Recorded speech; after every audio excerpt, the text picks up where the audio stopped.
कल हमें ये जानकारी मिली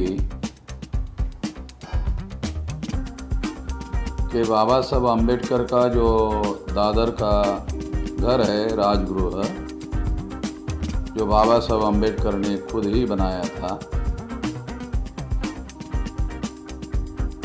उस घर पर किसी ने पत्थर फेंके, कांच तोड़े या वहाँ रखे हुए गमले जो है वो इधर उधर बिखरे हुए दिखाई दे रहे हैं, सोशल मीडिया में दिखाई दे रहे हैं।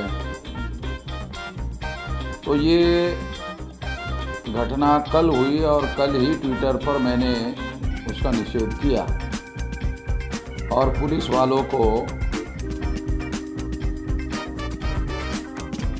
छानबीन करने के लिए हम लोगों को अवसर देना चाहिए और महाराष्ट्र में हर प्रकार की शांति धारण करनी चाहिए।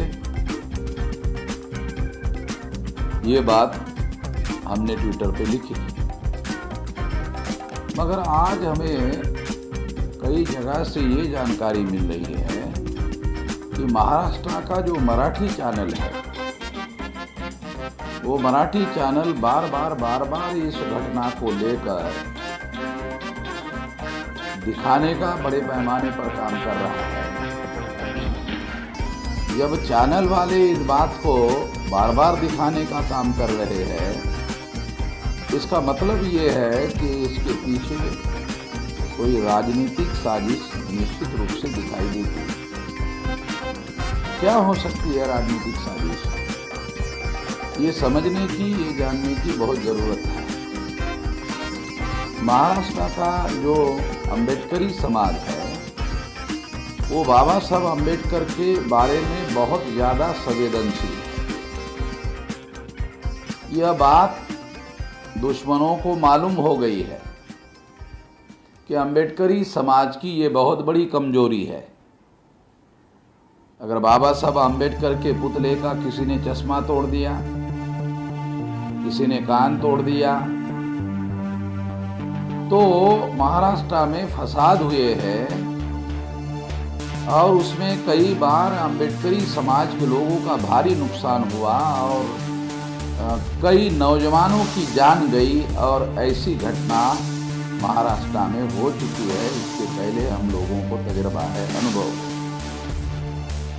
इस बात को ध्यान में रखते हुए अम्बेडकरी समाज को हमारा अपील है कि वो शांति धारण रखे। मगर मेरा ऐसा मानना है कि हो सकता है जब छत्रपति शिवाजी महाराज के पुतले की जब हानि होती है तो ऐसी संभावना व्यक्त की जाती है या ऐसे माहौल बनाया जाता है कि ये काम अम्बेडकरी समाज के लोगों ने किया होगा और मराठा और बौद्ध लोगों के बीच में फसाद करवाने का माहौल बनाया जाता है। अब राजगृह पर कोई हमला हुआ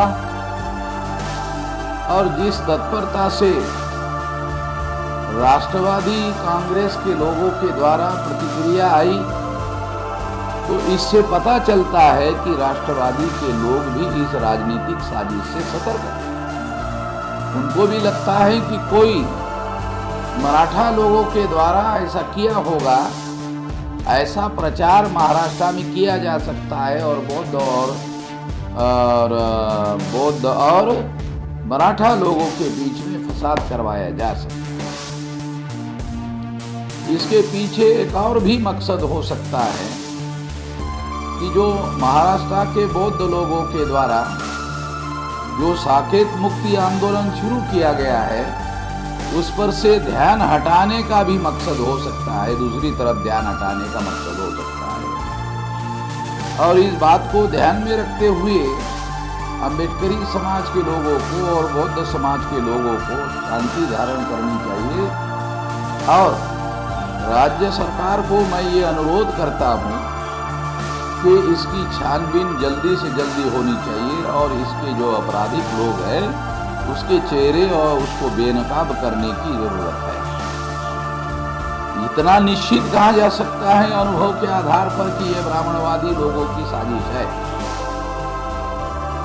ये साजिश ब्राह्मणवादी लोगों की साजिश है, मगर ब्राह्मणों का जो चरित्र है, चाल चरित्र जो है, वो ये है कि वो कभी सामने नहीं आते।